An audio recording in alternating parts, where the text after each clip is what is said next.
নমস্কাৰ।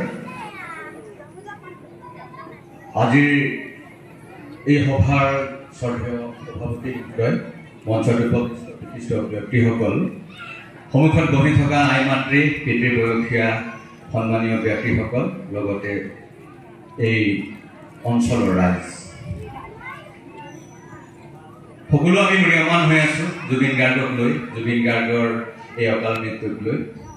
কিন্তু তাতেই আমি ৰৈ যাব নোৱাৰোঁ।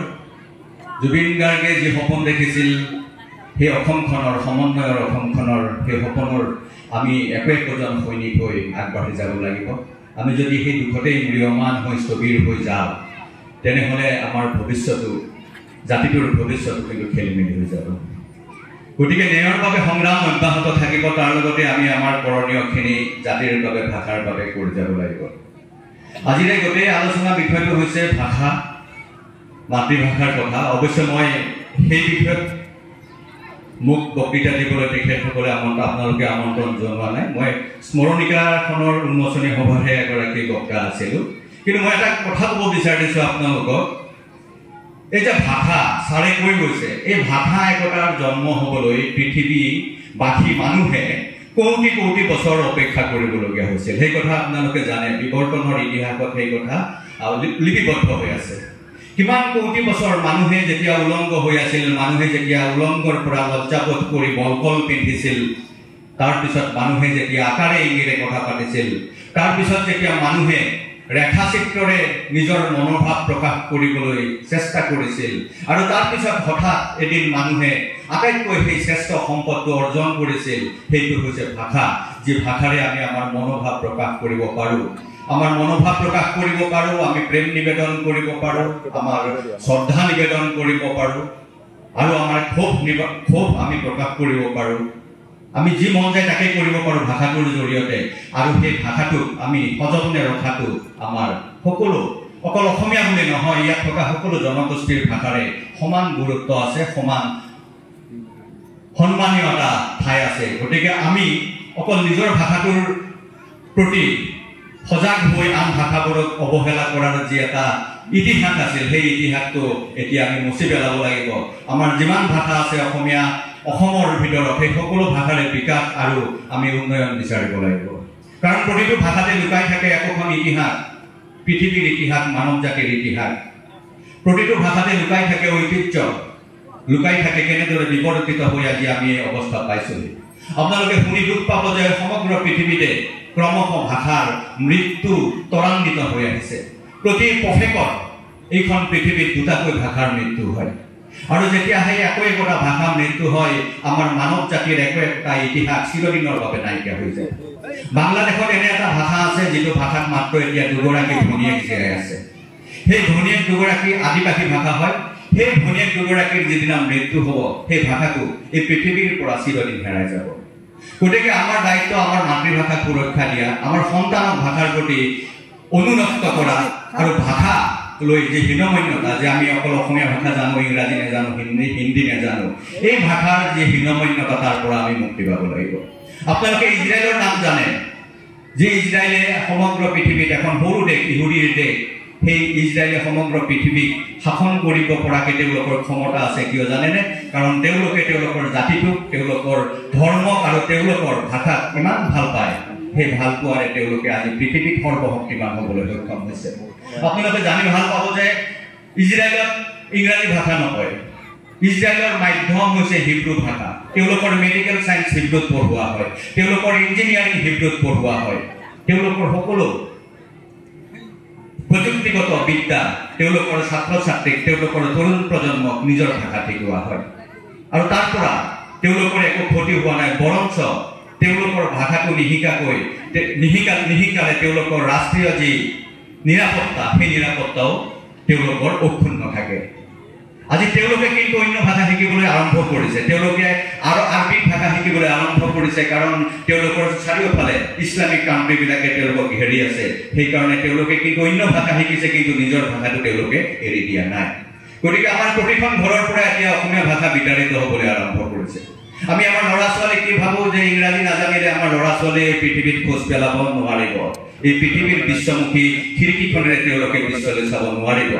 এই যে আমাৰ মানসিকতা মধ্যবিত্ত আৰু উচ্চবিত্ত মানুহৰ ঘৰে ঘৰে গঢ়ি উঠিছে, আপোনালোকে হিচাপ দিব পাৰিব নেকি ইংৰাজী মাধ্যমত বা ইংৰাজী পঢ়ি কিমানগৰাকী অসমীয়া ছাত্ৰ ছাত্ৰীয়ে যোৱা 50 বছৰত পৃথিৱীত নিজৰ দেশৰ নাম উজ্বলাইছে, নিজৰ ৰাজ্যৰ নাম উজ্বলাইছে? সেই সংখ্যা অতি কম।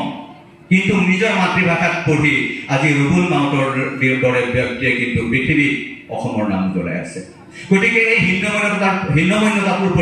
হীনমন্যতাৰ পৰা আমি মুক্তি লাভ কৰিব লাগিব।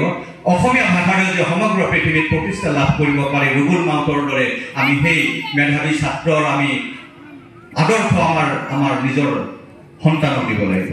আমি জুবিন গাৰ্গক ভাল পাওঁ। জুবিন গাৰ্গে কি কৈছে? জুবিন গাৰ্গে কৈছে যে অকল গামোচাৰে এই অসমখন ৰক্ষা কৰা বা ভাষাটো ৰক্ষা কৰা সহজ নহয়, আমি গ্ৰন্থ অধ্যয়ন কৰিব লাগিব। কিন্তু গ্ৰন্থ অধ্যয়নৰ পৰিৱেশ জানো আপোনালোকৰ ঘৰে ঘৰে আছে? মোৰ ঘৰত জানো আছে? আপোনালোকৰ ঘৰত জানো একোটা পুথিভঁৰাল আছে? আপোনালোকে জানো মাহত কিতাপ সংগ্ৰহ কৰে এখন দুখনকৈ? আপোনালোকৰ সন্তানক জানো আপোনালোকে কয় যে অকল পাঠ্যপুথিয়ে নহয়, এই সাধুকথা কিতাপখন পঢ়, এই উপন্যাসখন পঢ়, এই গল্প কিতাপখন পঢ়? সেই পৰিৱেশ কিয় ভাঙি গৈছে? সেই পৰিৱেশ ভঙাৰ একমাত্ৰ কাৰণ হৈছে যে আমি মোবাইল ফোনত ব্যস্ত হৈ পৰিছোঁ। যেতিয়া মাক দেউতাকে নিজে মোবাইল ফোনত ব্যস্ত হৈ থাকে, তেওঁৰ সন্তানে কি কিতাপ পঢ়িবলৈ যাব? যেতিয়া এফালে মাকে মোবাইলত ব্যস্ত, এফালে দেউতাক মোবাইলত ব্যস্ত, এফালে খুৰাক খুৰীয়েক মোবাইলত ব্যস্ত, সেই সন্তানটোৱে জানো মোবাইল নোচোৱাকৈ কিতাপ পঢ়াৰ প্ৰতি তেওঁৰ ধাউতি বাঢ়িব? আপোনালোকে জানে মোবাইল ফোন কোনে আৱিষ্কাৰ কৰিছে? মোবাইল ফোন আৱিষ্কাৰ কৰিছে মাৰ্টিন কুপাৰ নামৰ এগৰাকী ব্যক্তিয়ে। মাৰ্টিন কুপাৰে অৱশেষত ক'বলৈ বাধ্য হৈছে যে মই পৃথিৱীক আটাইতকৈ এটা বেয়া বস্তু উপহাৰ দিছোঁ, সেইটোৰ নাম হৈছে মোবাইল ফোন। তেওঁ আশা কৰা নাছিল বা তেওঁ ভবা নাছিল যে মানুহে সময়ৰ 100% অকল মোবাইল ফোনত ব্যস্ত হৈ থাকিব।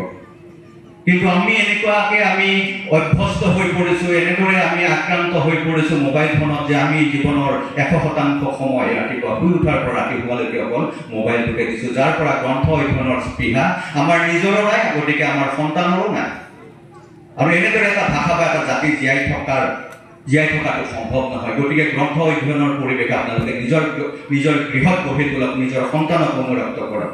মোবাইলৰ পৰা আমি আঁতৰি থাকিব নোৱাৰোঁ, কিন্তু এই 100% মোবাইলত দিয়াৰ সলনি আমি তাক 10%, 20%লৈকে সেই ব্যৱহাৰটো কমাই আনিব লাগিব। আপোনালোকে জানি সুখী হ'ব যে পৃথিৱীত আমি মোবাইল ফোনত ব্যস্ত হৈ আছোঁ, কিন্তু যিগৰাকী মাৰ্ক জুকাৰবাৰ্গে আমাক ফেচবুক হোৱাটছআপ দিছে, তেওঁ বছৰত 52খনকৈ গ্ৰন্থ অধ্যয়ন কৰে। কাৰণ তেওঁ কোনো প্ৰযুক্তিৰ জৰিয়তে মানুহৰ মানসিকতা, পৃথিৱীৰ মানুহৰ মানসিকতা তেওঁ অধ্যয়ন কৰি উলিয়াব নোৱাৰে। কিন্তু তেওঁ যেতিয়া গ্ৰন্থ অধ্যয়ন কৰে, তেওঁৰ ব্যৱসায় সাম্ৰাজ্যখন বঢ়াবলৈ মানুহৰ মানসিকতা কি চলি আছে, মানুহে কি বিচাৰিছে, গ্ৰন্থৰ জৰিয়তে তেওঁ সেই কথা আয়ত্ত কৰে। আপোনালোকে বিল গেটছৰ নাম শুনিছে? বিল গেটছ পৃথিৱীৰ অন্যতম এগৰাকী ধনী ব্যক্তি। সেই ধনী ব্যক্তিগৰাকীয়ে প্ৰতি সপ্তাহত এখনকৈ কিতাপ পঢ়ে। আৰু তেওঁ এটা সাক্ষাৎকাৰত অলপতে কৈছে যে তেওঁ এনেকুৱা এখন কিতাপ পঢ়ি প্ৰায়ে কান্দে। সেইখন কিতাপৰ নাম হৈছে দ্য মেন ইন মস্কো। তেওঁ কৈছে যে মানুহৰ জীৱনত আজিৰ তাৰিখত দুখবোধ কমি গৈছে, মানুহৰ অনুভূতিবিলাক কমি গৈছে, মানুহ এটা যন্ত্ৰত পৰিণত হৈছে। সেই যন্ত্ৰৰ পৰা আমি কেনেদৰে উদ্ধাৰ পাম? সেই যন্ত্ৰৰ পৰা আমি উদ্ধাৰ পাম আমি গ্ৰন্থ অধ্যয়ন কৰিলে। আমি গ্ৰন্থ অধ্যয়ন কৰিলেহে আমি আমাৰ অনুভূতিৰ দুৱাৰবিলাক পুনৰ মুকলি হ'ব। কাৰণ একোগৰাকী লেখকৰ যি মহান অভিজ্ঞতা, সেই অভিজ্ঞতাই আমাক উদ্বুদ্ধ কৰে, আমাক প্ৰেৰণা দিয়ে। এলেন মাস্কৰ নাম শুনিছে? পৃথিৱীৰ আটাইতকৈ এগৰাকী ধনী ব্যক্তি আজিৰ তাৰিখত। তেওঁ আমেৰিকাৰ মহাকাশ বিজ্ঞানৰ লগত জড়িত, মহাকাশৰ ব্যৱসায়ৰ লগত জড়িত। এলেন মাস্কে কৈছে যে মই সৰু থাকোঁতে এখন কিতাপ কিনিছিলোঁ $2.8, $2.8। সেই কিতাপখনৰ নাম আছিল দ্য লিটল ইনভেষ্টৰ। আৰু সেই কিতাপখন যেতিয়া মই পঢ়িলোঁ, মোৰ গোটেই জীৱন দৰ্শনে সলনি হৈ গ'ল। আৰু সেই মাত্ৰ $2.8 কিতাপখন কিনি আজি মই এনেকুৱা এগৰাকী ধনী ব্যক্তিত পৰিণত হৈছোঁ। আৰু সেইকাৰণে তেওঁ সদায় কিতাপ অধ্যয়ন কৰে। কিন্তু আমি যিসকল ব্যক্তি তেওঁলোকৰ পিছে পিছে দৌৰি ফুৰিছোঁ, তেওঁলোকে আমাৰ মাজত এৰি দিয়া মনোৰঞ্জনৰ মাধ্যমবোৰৰ পিছে পিছে দৌৰি ফুৰিছোঁ, আমি কিন্তু কিতাপৰ পৰা আঁতৰি আহিছোঁ। আমি 399 টকাৰে 299 টকাৰে প্ৰতি মাহে মোবাইল ফোন ৰিচাৰ্জ কৰিব পাৰোঁ। কিন্তু যেতিয়া 300 টকাৰে এখন কিতাপ কিনিবলৈ যাওঁ, তেতিয়া আমি কওঁ বা ইমান দাম কিতাপৰ, আজিকালি কিতাপ পঢ়িবই নোৱাৰোঁ। কিন্তু মোবাইলৰ ৰিচাৰ্জটো 399, 999 টকা কৰোঁতে আমাৰ বুকুখন নকপে। কিন্তু দোকানলৈ গৈ কিতাপখন যেতিয়া কিনিবলৈ যাওঁ, তেতিয়া আমাৰ বুকুখন কপি যায় বা ইমান দামেৰে কিতাপ কিনিব নোৱাৰোঁ।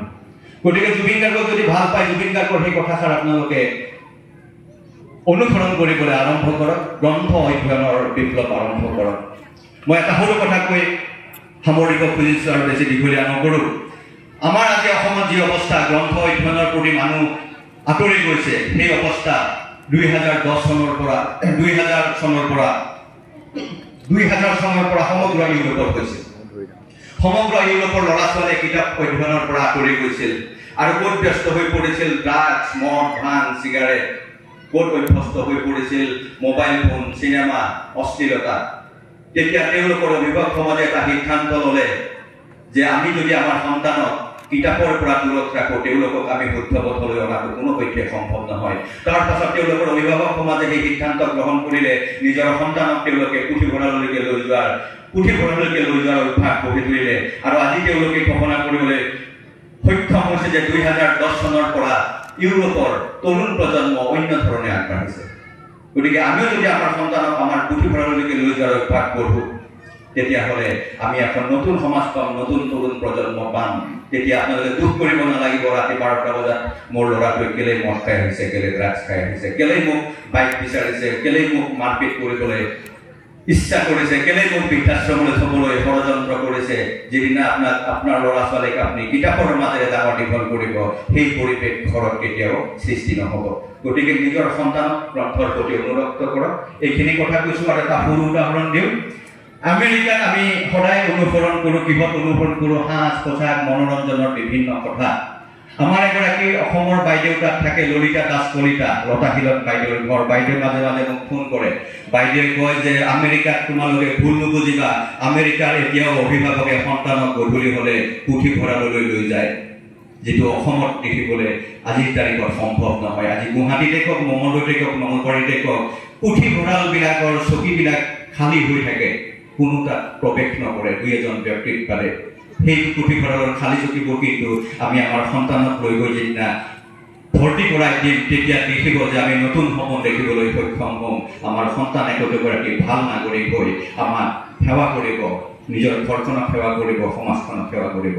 গতিকে পুনৰ কৈছোঁ গ্ৰন্থ অধ্যয়নৰ পৰিৱেশ নিজৰ গৃহত গঢ়ি তোলক আৰু নিজৰ ভাষাটো নিজৰ সন্তানক শুদ্ধভাৱে ক'বলৈ শিকাওক এইখিনি কৈ পুনৰ আপোনালোকলৈ সকলোকে সেৱা জনাই আৰু এই যে চলা প্ৰাথমিক বিদ্যালয় 1945 চনত এই যে বাঁহ কাটি কৰবাৰ পৰা খেৰনিৰ পৰা খেৰ কাটি আনি বিদ্যালয় বনাইছিলে সেই নমস্য ব্যক্তিসকলক হয়তো আপোনালোকৰ আজি মনত পৰিছে আমাৰো মনত পৰিছে কাৰণ আজি তাৰিখত যাৰ পইচা আছে সি এখন ব্যক্তিগত খণ্ডৰ বিদ্যালয় খোলে ব্যৱসায় কৰিবলৈ কিন্তু সেই সময়ৰ শিক্ষিত সমাজে এনেকুৱা এটা ভিতৰুৱা অঞ্চলত এখন বিদ্যালয় খুলিছিল নিস্বাৰ্থভাৱে যে এই অঞ্চলৰ ছাত্ৰ ছাত্ৰী বা সন্তানসকলক আমি জ্ঞানৰ পথেৰে আগবঢ়াই নিব লাগিব সেই সকলোকে আজি আমি স্মৰণ কৰিছোঁ ইয়াৰ পৰা আপোনালোক সকলো আজি স্মৃতিকাতৰ হৈ আছে মনৰ পক্ষে আপোনালোকৰ উভতি উঠিছে অতীতলৈকে গতিকে সেই আনন্দদায়ক আৰু কিছু পৰিমাণ স্মৃতিকাতৰ সময়ত আমিও আহি পেলাই অনুভৱ কৰিলোঁ আৰু এইখিনি নিমন্ত্ৰণ জনাই পেলাই কথা কোৱাৰ সুযোগ দিয়াৰ বাবে সকলোকে ধন্যবাদ জনালোঁ